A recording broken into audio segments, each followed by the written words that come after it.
안녕하십니까. 마이바시 회계 이야기 마이바입니다. 오늘은 ROIC에 대해서 대략적으로 한번 살펴보겠습니다. 그 댓글에 ROIC에 대해서 문의하시는 분이 계셔가지고 ROIC에 대해서 한번 살펴보겠습니다. 저 개인적으로는 ROIC를 그렇게 많이 선호하지는 않습니다. 않는데 왜냐하면 이게 공통된 계산 기준이었고 또 뭐 이렇게 가정을 해야 될 부분들이 되게 많아요. 그리고 책마다 ROIC를 구하는 방식도 많이 틀리고 그래서 어떤 공통된 계산 기준이 없다 보니까 이제 그 ROIC를 제공하는 회사들이 있을 거 아니에요. 정보를 그 정보를 제공하는 회사들마다 ROIC 기준이 다 틀리고 그래서 ROIC 결과치가 틀려요. 회사들마다. 그러면 뭐예요? 한 기업의 ROIC를 구하는데 네이버에서는 이렇게 또 다른 데서는 이렇게 이게 틀려져요. 이게 틀려져 가지고 이제 뭐 이 B라는 회사의 ROIC도 또 틀려질 거 아니에요. 그래서 이제 비교 가능성이 좀 떨어질 수도 있어요. 뭐 네이버에서 구하는 ROIC는 이 회사가 더 높은데 뭐 다른 데서 구하는 ROIC는 이 회사 B가 더 높다. 이렇게 될 수가 있어요. 이게 왜 그러냐면 기준이 틀리기 때문에. 그래서 이제 어떤 비교해서 뭐 구할 때에는 뭐 의사 결정을 한다 할 때에는 제가 봤을 때는 좀 많이 정확도가 좀 떨어지는 것 같아요. 그래서 이제 개인이 말 그대로 개인 마음대로 하는 거예요. 투자자 마음대로 내가 이거를 좀 집어넣고 계산을 해야 되겠다. 아니면 이거를 빼고 계산을 해야 되겠다. 또 계산의 편의성 때문에 또 빼기도 하고 집어넣기도 하고 여러 가지 그런 부분들이 있기 때문에 ROIC는 좀 약간 아직까지는 어떤 공통된 계산 기준이 없다라는 거죠. 우리가 보통 이게 손익계산 이게 재무상태표가 있고 이게 손익계산서가 있잖아요. 그래서 이제 공통된 계산 기준이 없다 보니까 제가 일부러 강의 노트를 안 만든 거예요. 왜 그러냐면 다 틀리기 때문에. 예. 그럼 매출에서부터 이게 영업이익 그 다음에 당기순이익이잖아요. 자산, 부채, 자본이잖아요. 이제 재무상태표는 어때요? 일정 시점이죠. 일정 시점이기 때문에 또 자산, 부채, 자본. ROE 같은 경우는 어때요? ROE 같은 경우는 이 자본의 평균을 구해서 당기순이 이거잖아요. 그러니까 뭐냐면 주주 관점에서 어떤 내 투자한 자본 대비 수익률이 어느 정도냐 이거라면 당기순이익을 보고 한단 말이죠. 그 다음에 ROA 같은 경우는 이게 ROE고 ROA 같은 경우는 어때요? 이 전체 자본 총계 그렇죠. 자산 총계 이 자산 총계를 가지고 이제 하는 거죠. 이 자산 총계 이 평균을 내서 어때요? 이 단기순위 이렇게 가는 거죠. 이건 일정 기간이고 이건 일정 시점이기 때문에 재무상태표는 평균을 내서 이제 보통 하는데 이거는 굳이 뭐 이거 하셔도 되고 안 하셔도 돼요. 이거는 뭐 투자자가 알아서 하시면 되는 거예요. 뭐 정답은 없어요. 자, 이런 식으로 수익률 이건 뭐예요? 경영자의 어떤 성과평가 지표라고 해요. 경영자가 얼마나 잘했냐. 그래서 ROE는 어떤 경영자의 어떤 성과평가 지표다. 근데 우리가 이제 회사가 어때요? 회사에서 어때요? 경영자가 중요하잖아요. 그래서 유능한 경영자를 우리가 경영자를 보고 많이 투자하는 분들도 많잖아요. 그렇기 때문에 유능한 경영자를 이제 성과평가를 해서 이거 ROE가 높은 회사는 어때 경영자가 유능하기 때문에 이 회사를 투자해야 되겠다. 이런 관점이거든요. ROE는 주주가 투자한 자본 대비 어떤 수익률. 그렇죠. 대신에 어때요? 이 자본 대비 수익률이기 때문에 이 부채 레버리지 효과는 이 부채 이게 자본 구조 조달된 이 자본 구조에 따라서 ROE가 바뀔 수가 있잖아요. 이제 여기 이러한 문제점을 해결하기 위해서 이제 ROIC를 이제 하는 거죠. ROIC. 자, 그러면 한번 좀 지우고 할게요. ROIC는 정말 이게 그 계산하는 사람마다 다 틀리는 것 같아요. 그래서 좀 헷갈리고 뭐 정확한 계산 구하기가 쉽지가 않은 것 같고, 그래서 우리는 어차피 투자자이지 어떤 수험생이 아니잖아요. 어떤 우리가 뭐 이거 ROIC 계산 문제가 나와서 이걸 풀어가지고 시험 문제로 맞춘다. 그러한 수험생이라면 문제가 있지만, 우리가 투자자 관점에서는 약간 우리가 가정을 두고 대략적으로 계산한 다음에 해석해 나가는, 그 정도 선에서만 하면 큰 문제는 없을 것 같아요. 우선 기본적인 공식이 이게 뭐냐면 세후 영업이익이거든요. 세후 영업, 이 영업이익이 기준이에요. 아까 단기순이익이었잖아. ROE나 ROA는. 그 단기순이익은 뭐예요? 일시적인 이익과 일시적인 비용이 반영이 된 거잖아요. 그쵸? 일시적인 게 반영이 됐는데 일시적인 것을 빼고 완전히 영업만. 그렇죠? 영업. 그러니까 비영업 쪽이 일시적인 것뿐만 아니라 비영업 쪽인 금융이라든지 그런 부분들 수익 비용이 빠지고 일시적인 것도 빠지고. 그렇죠? 그 영업 쪽만. 그렇죠? 세후 영업이익을 뭘로요? 투하자본. 투하자본인데 이 투하자본이 뭐냐면 이 영업이익이기 때문에 영업 관련된 투하자본이에요. 영업 관련된 투하자본. 그래서 이 영업 관련된 투하자본을 과연 어디까지 볼 것이냐. 여기서 이제 좀 많이 이제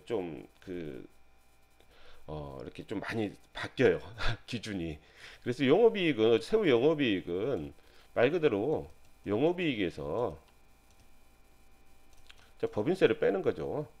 법인세를 빼는데 이것도 이제 뭐 그 법인세 차감전 이익에서 그 법인세 비용이 나올 거 아니에요. 그 비율이 있을 거면 1 마이너스 그 비율하면 법인세율 대략 나오잖아요. 거기에다가 이제 무슨 뭐 이연 법인세 뭐 이렇게 자산 부채 이렇게 해서 플러스 마이너스 시켜줘 가지고 나오는데, 뭐 이것도 하기 나름이에요. 영업이익에서 그냥 법인세 비용, 법인세 그냥 대차제표에 있는 재무상태 손익계산서에 있는 법인세 비용 그냥 빼주고 계산하셔도 큰 무리는 없을 것 같아요. 그렇게 하시면 될 것 같고, 영업 투하자본은 어떻게 볼 것인가, 이 부분인데, 이제 보통 우리가 이제 자산이 있는데 이게 영업용 유동자산이 있다고 쳐요.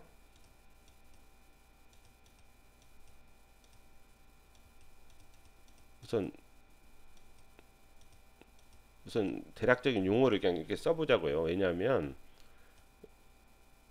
그 다음에 영업용 유형자산,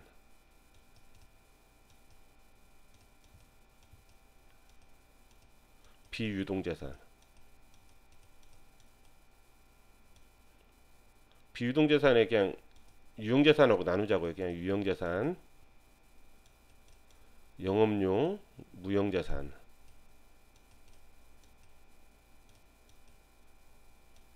무형자산. 이게 무형자산이에요. 자, 그리고 여기를 뭐냐면 자산을 또 뭘로 나누냐면 비영업용. 비영업용 자산을 밑으로 빼요.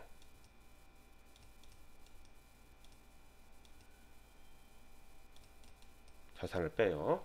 그러면 어때요? 지금 여기도 보면 영업용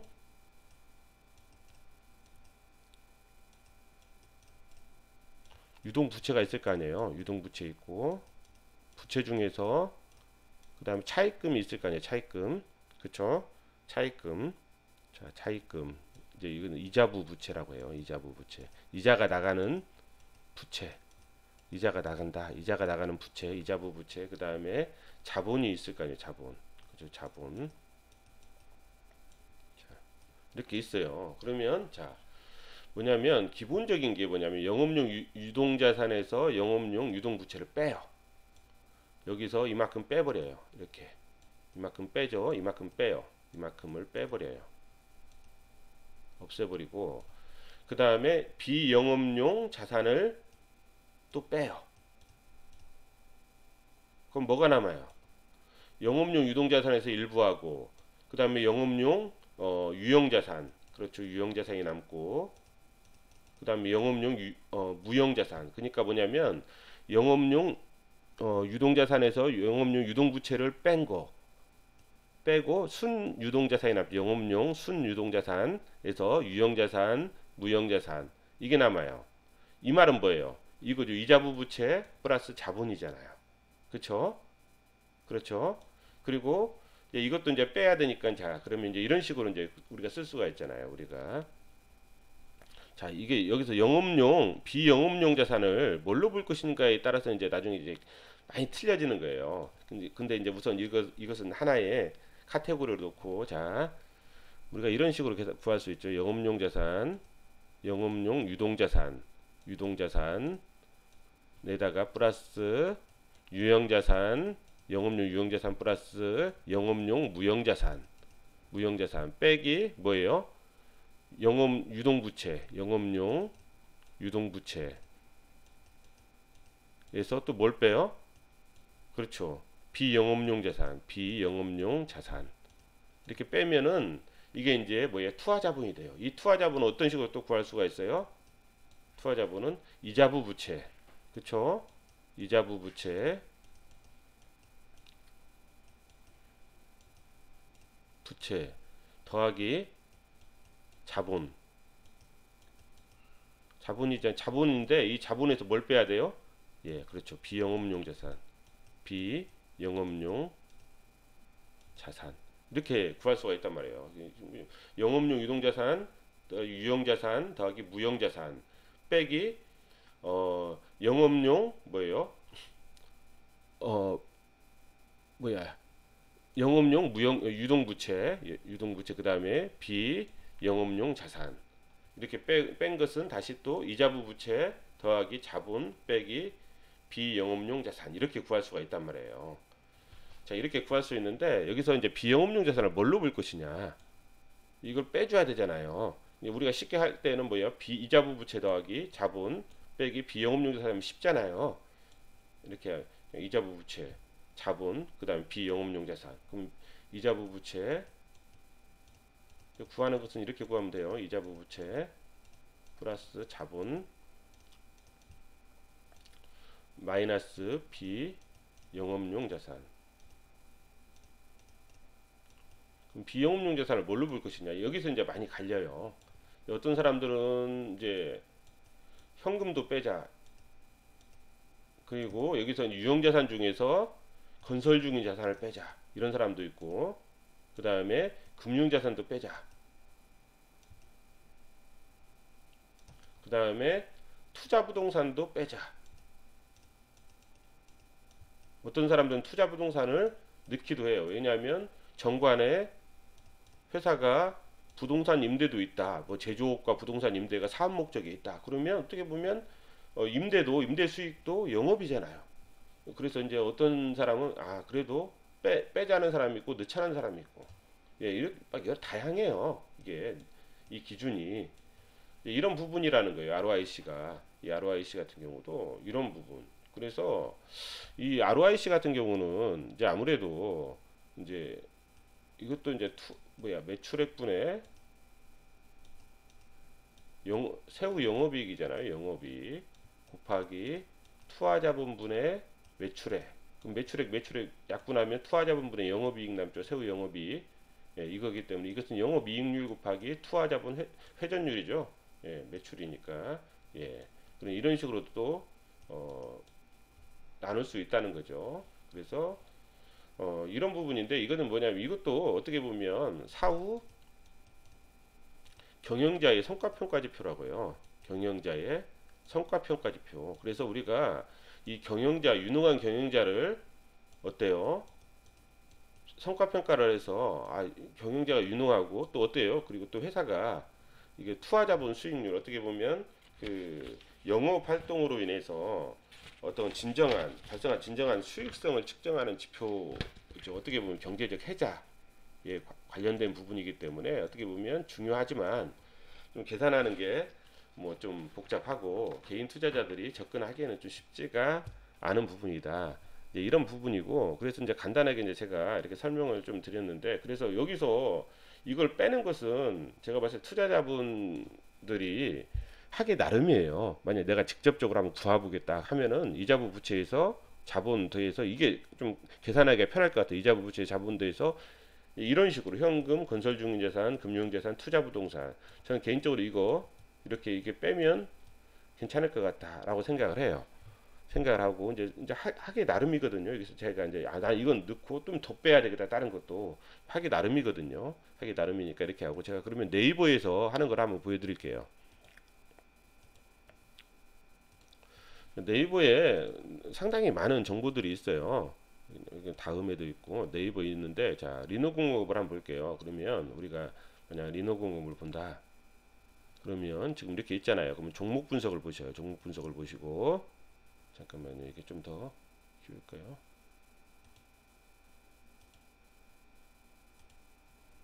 자, 종목 분석을 보시고 투자지표를 보셔요. 투자지표. 투자지표를 보시면 여기 ROIC가 있어요. ROIC. ROIC가 있는데 이게 산식 있죠. 산식을 눌러 보셔요. 산식을 눌러 보시면 여기 보면 ROIC가 여기 이거 있죠. ROIC는 뭐냐면 NO, PL, AT 이렇게 돼 있잖아요. 이게 세후 영업이익이라는 거예요. 세후 영업이익, 조정 영업이익, 세후 조정 영업이익. 그다음에 이걸 갖다 투하 자본으로 나눈 거예요. IC가 투하 자본이에요. 그런 자, 세후 조정 영업이익은 어떻게 되냐면 얘네들은 어떤 식으로 구했냐면 영업이익 곱하기 1 마이너스 이게 법인세 비율이죠. 법인세율 더하기 이연법인세 부채 이런 식으로 구했어요. 이런 식으로. 그래서 세후 조정 영업이익을 이런 식으로 구했다.